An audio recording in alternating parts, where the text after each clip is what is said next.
When you came in, they had to cut through the suit, but when you're ready to split, I got a plan.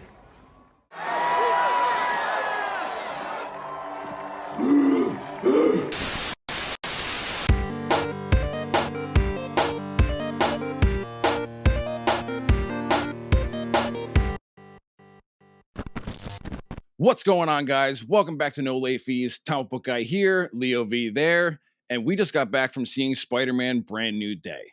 Was definitely a brand new day for Spider-Man films. I'll have to say that. Spider-Man was definitely on screen for more time than Peter Parker, so I don't hate that in a Spider-Man movie. I liked a lot about this movie. I have some problems with it, Of course. but for the most part, I liked it. First things first, the suit is fucking great. Just about to say, that suit was gorgeous, and he spent literally 80% of the movie in that suit, which is the way it should be. For example, Tony Stark, they always want to show Robert Downey. They even in the other Tom Holland movies, it feels like every chance he gets, he pops his mask off. I like that for the most part, and it works out with the plot too, because he's trying to hide his identity a lot throughout this movie, but he keeps it on for the most part, and that is really appreciated. Because I'm there to see Spider-Man, no matter how good Tom Holland is and was in this role, and this is his best performance as Peter Parker by far.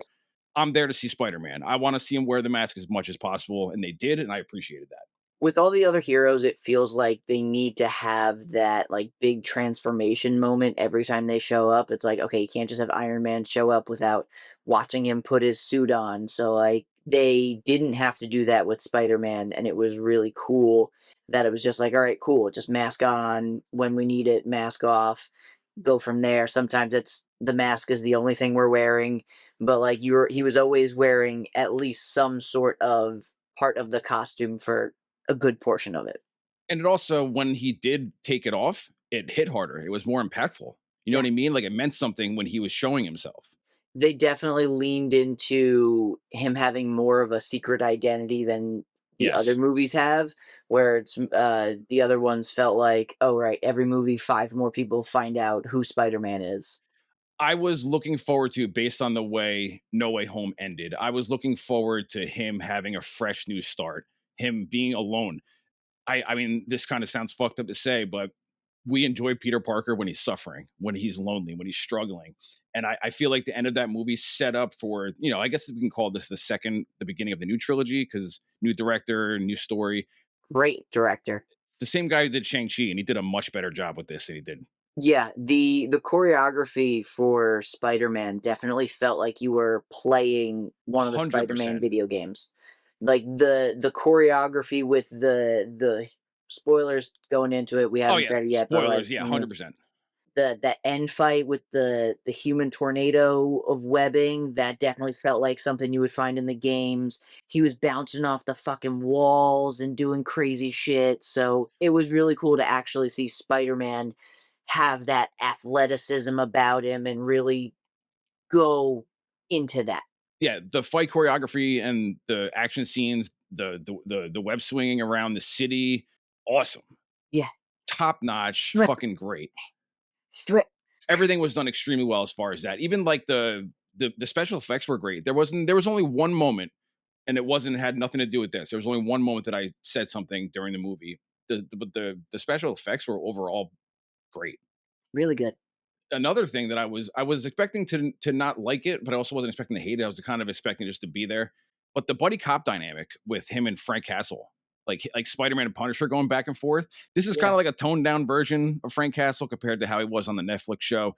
But I guess you're going to kind of expect that in a Spider-Man movie. But it was really, really well done for the most part. I kind of wanted more of that. It was also nice to see him get that same buddy cop dynamic, but also with the police officer, DeForest, I believe it was. DeWolf. Jean DeWolf. That's something. She wasn't a big problem, so it was fine. I thought she was going to be a problem at first, but she didn't do anything. I thought it was going to. I mean, it is kind of bloated.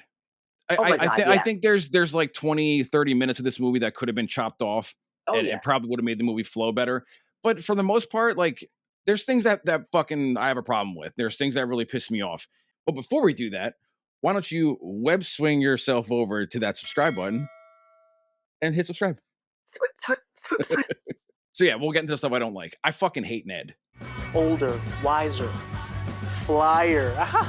Let's go. I can't stand him. Ned pisses me the fuck off. This movie was by far the least offensive as far as the other movies go. Like, at least he's not the fucking sorcerer supreme in this and walking around with a cape. Jesus Christ, I wanted to throw my shoe at the fucking screen during that movie. You But know, I still can't fucking stand him. I can't fucking stand him. I feel like they gave him magic powers and then very quickly walked away from that and were like, tee hee, you don't remember Spider-Man, but you would still remember that you had magic powers, because just because you got magic powers wouldn't just erase that you knew who Spider-Man was, because you still had met other Spider-Men and had that whole interdimensional world thing where like you were the one who brought them in. So you should still know about magic. I know his character is supposed to be played for comedic purposes for the most part, but I feel like there's already enough comedic purposes in all these MCU movies, and I could personally do without Ned. But tell me if you agree or disagree with this statement on its own. Is the movie better with Ned and MJ, or is the movie better off when he's doing Spider-Man things? I think because this movie, when he's doing Spider-Man things, it's hitting on all cylinders. It's Oh firing on yeah. all cylinders. I like that they kind of showed him doing lower level stuff. They showed him, it's not big MCU universal crises type thing. It's him just fighting Small crime. potatoes. We'll fucking get there. We'll fucking get there because that's one of the other problems I have. Him struggling on a day-to-day basis as Peter and him struggling on a day-to-day basis as Spider-Man, I think is the most intriguing part about Spider-Man as a character flat to begin with. 100%. And I feel like when it was hitting those notes, it was hitting it hard. And then every now and again, MJ also, this is the most tolerant that I could say I've ever been with her. She's not just kind of like this, because that's just kind of like the way Zendaya is in everything. I would say definitely used her a little bit less than it feels like they did in other movies, but I think that was also because there was so much else going on. It worked out that there wasn't as much of her. You still had a decent enough chunk where you need that kind of love interest, and especially because that's a big cliffhanger from the last movie. So like I get it, but they used it, I would say, the perfect amount. It wasn't an overly MJ and Nedified movie. I've always had a problem with her as Mary Jane or as MJ because she's not Mary Jane.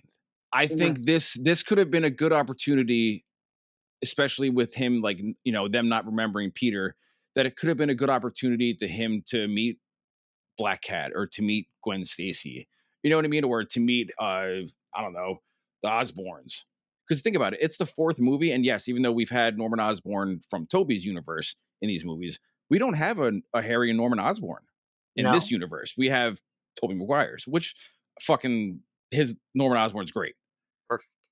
But where's this version? This is an opportunity that they could have introduced more characters. I don't know. Did it rub you the wrong way that Tombstone and Scorpion are in it for like that?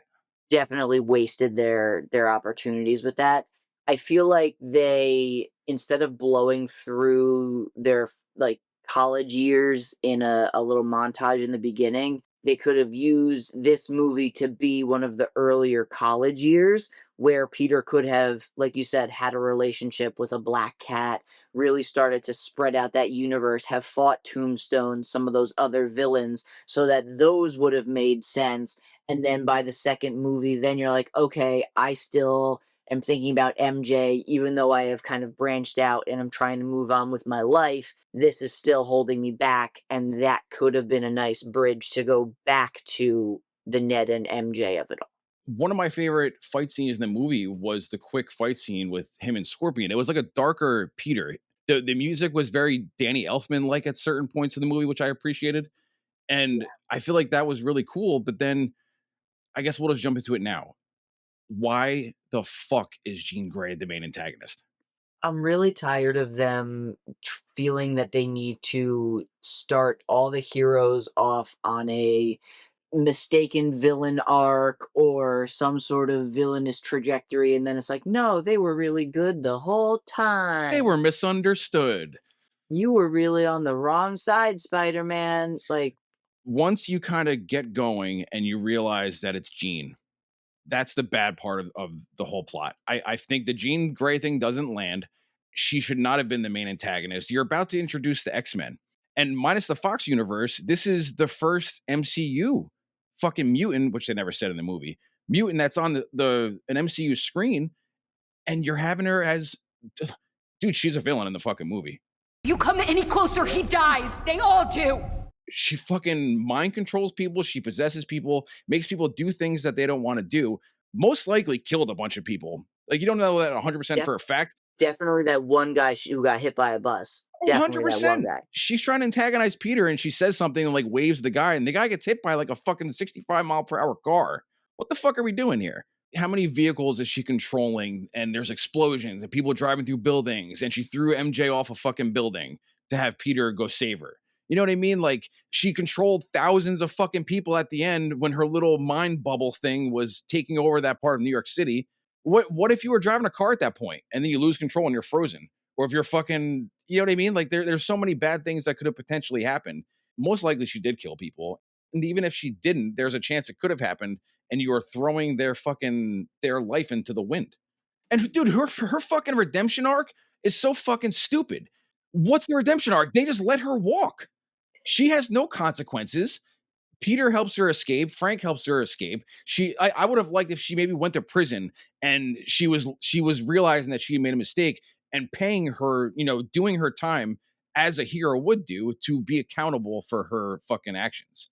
Well, it's tough because you can't really have too much of a complaint about justice in a movie that has Punisher in it because he is the ultimate anti hero. Mhm. So if he can get away with killing people for the right reason, Yeah, but that's the way Frank rolls. right, you can argue that Jean was also doing this because somebody kidnapped her, family, so she felt that this was the right way of going about this.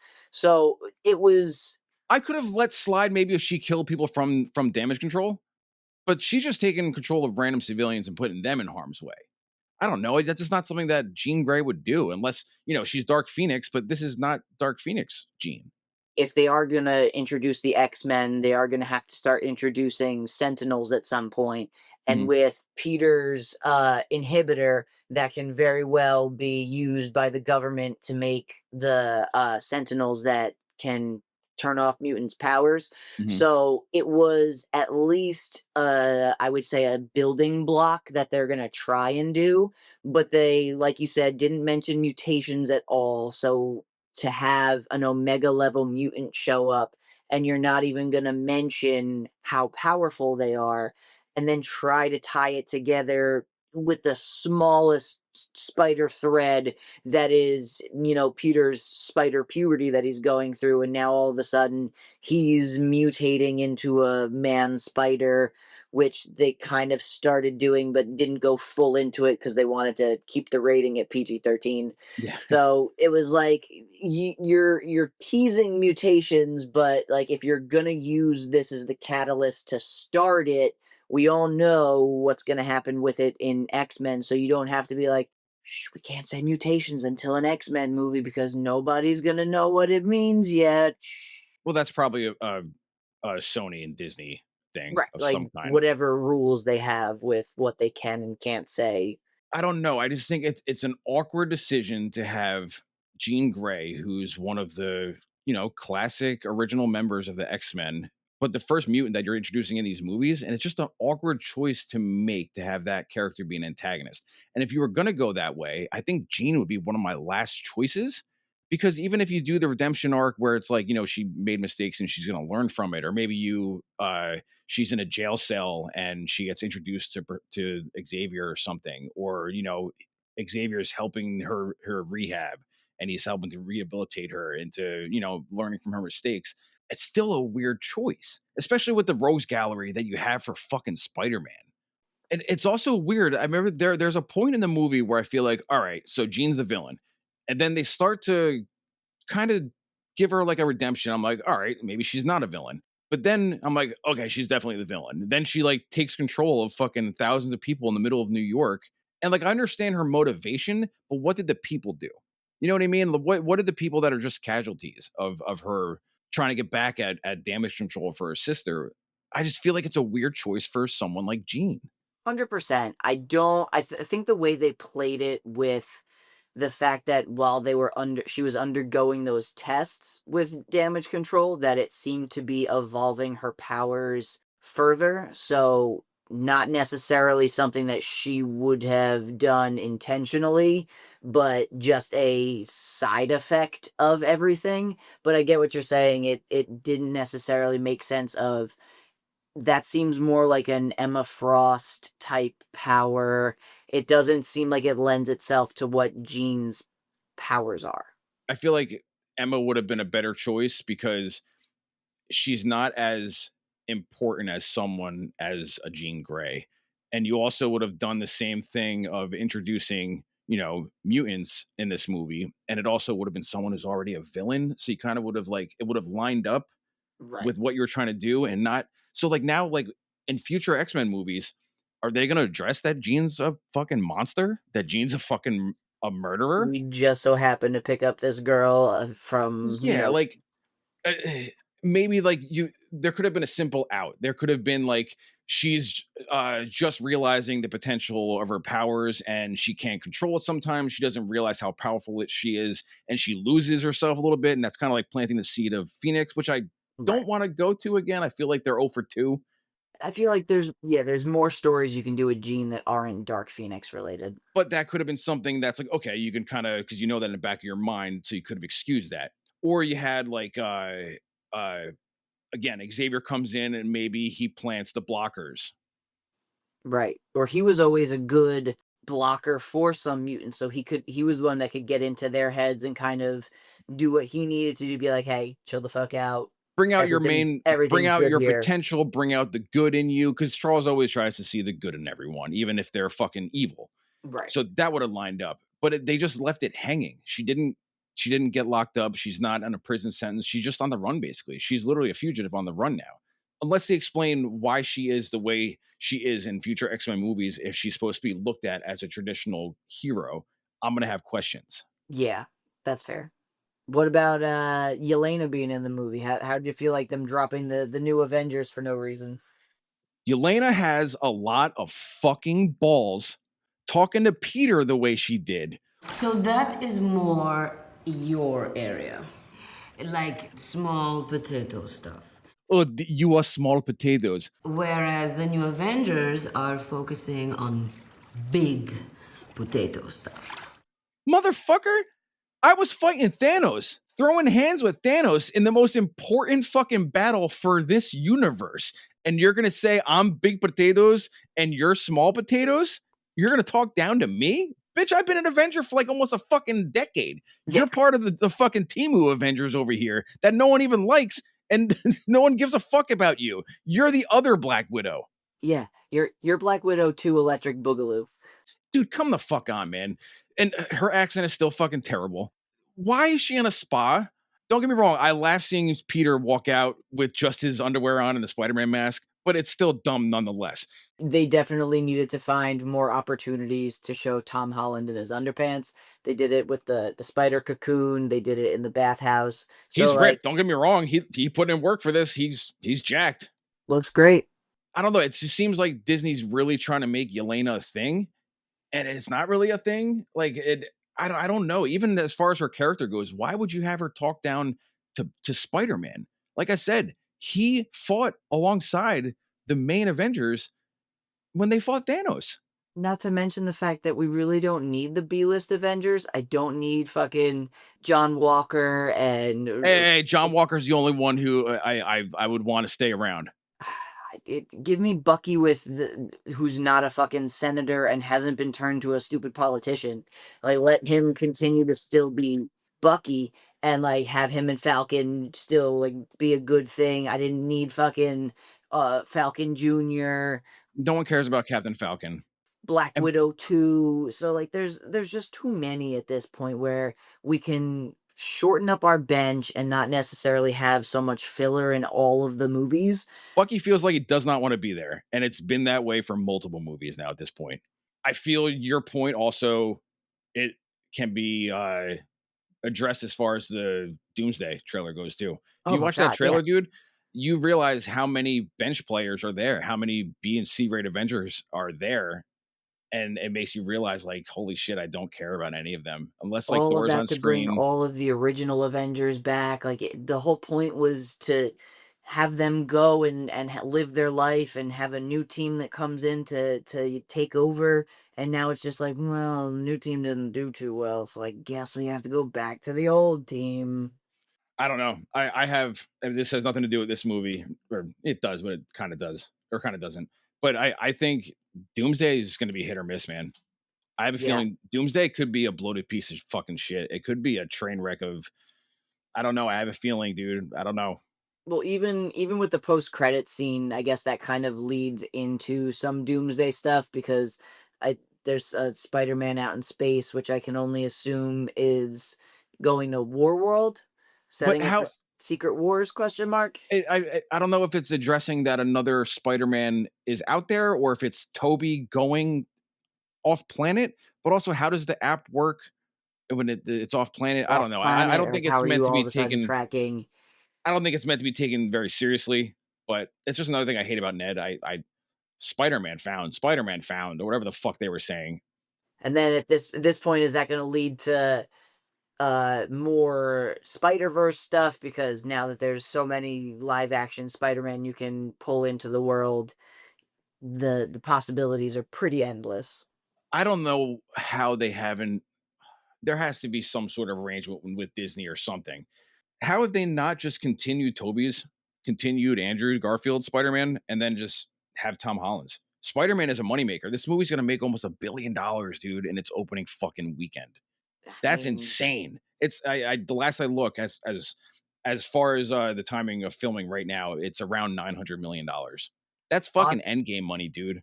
it's easily. I mean, you Spider-Man is one of the big three. Spider-Man, Superman, Batman. They're like the three universally known of Yeah, the yeah. superheroes. But Spider-Man is definitely showing that he's like top of the game. Yeah. Spider-Man is definitely a big needle mover, if not possibly the biggest needle One of the mover. biggest, yeah. You know what I mean? So I don't know. It just seems like they have a huge opportunity to kind of do like Sony's been trying to branch out and do a Spider-Man universe for fucking years with all failures, basically. You know what I mean? Fucking Morbius, Madam Web. I don't know. I feel like there's a big opportunity to do more things with Spider-Man, especially with them bringing back Toby and Andrew with the Oh, that last was movie. so And it was good. such a fucking well hit response from the Worked audience. out so well. I don't know. Andrew Garfield, I think especially Toby's a little older. Andrew Garfield could definitely still do more. I don't know. 100%. Plus, now that we know he hasn't been pulling his punches, I want to see that darker Spider-Man beginning and then kind of have him regrow back into the Peter Parker that we know and love. There was a moment in this movie where he was super dark and it was a scorpion fight scene. And I literally wrote in my notes, I said, this is the best part of the movie so far. Because it feels like the music dropped and he was just hitting him. And it was, I don't know, he was screaming. Usually Peter doesn't scream and like yell. Right. I don't know. I feel like they could have done more of that. But overall, I enjoyed that it was there. Yeah. I would say this movie, out of all of the movies we've seen recently, is definitely one that I will easily rank like an 8 out of 10. This movie's solid. Yeah. This movie overall is 100%. solid. There's definitely some things that I have a huge fucking problem with, but overall, I think it's a solid movie. I don't know if it's the best out of all the Tom Holland ones. I think it's the best performance that Tom Holland has done so Yeah. far. I don't know. Obviously, Civil War doesn't count, but I think Civil War is my favorite appearance that he's made. But overall, No Way Home, I think, is a better crowd pleaser. Oh, Also, big time. I'm a Toby and Andrew Mark when it comes to like those old actors playing Spider Man. Anytime they get to come back, you can never go wrong. They still have the traits of that character so deep in them where it's just kind of like putting on that shirt again. You're like, all right, cool, here we go. I'm back in that. And it Yeah, and doesn't they they don't skip slipped a right beat. back in. They Yeah, they slipped don't right skip back a in. beat. But yeah, overall, man, like this is easily the best thing that even though it's not all Disney, I think Disney has like a 25% of the profits from these movies. I think they get all the merchandising rights, but Sony is the one who makes this movie, and Right. they're the ones who get most of the profits. But as far as like MCU stuff goes, this is definitely the best, probably since Endgame. Best thing we'll see all year. Oh yeah, this is probably gonna make the most money out of any movie in total this year.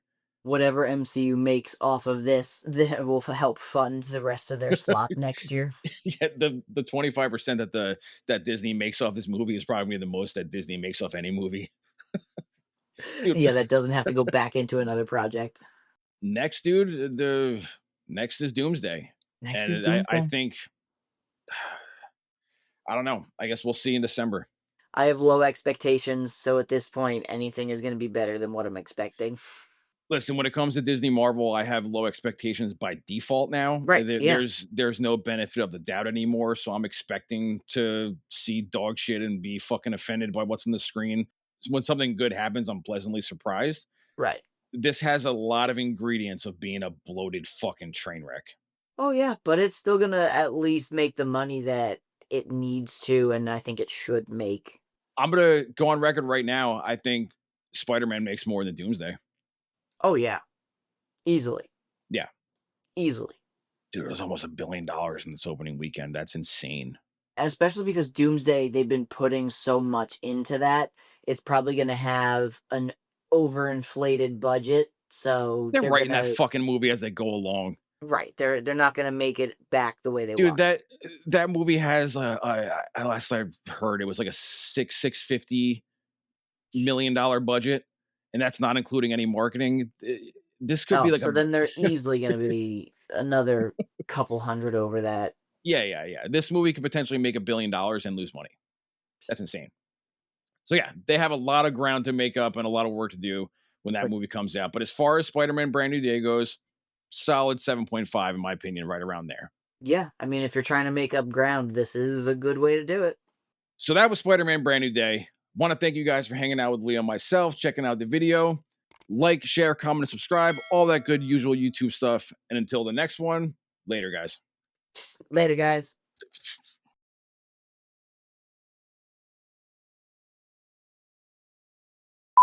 Why the fuck is Jean Grey the main antagonist? Did that... I don't understand the let's bring our hero in as a villain first and trick everyone. Jess was right here. Out of the shower right in time for why the fuck is Jean Grey the main antagonist? Oh my god!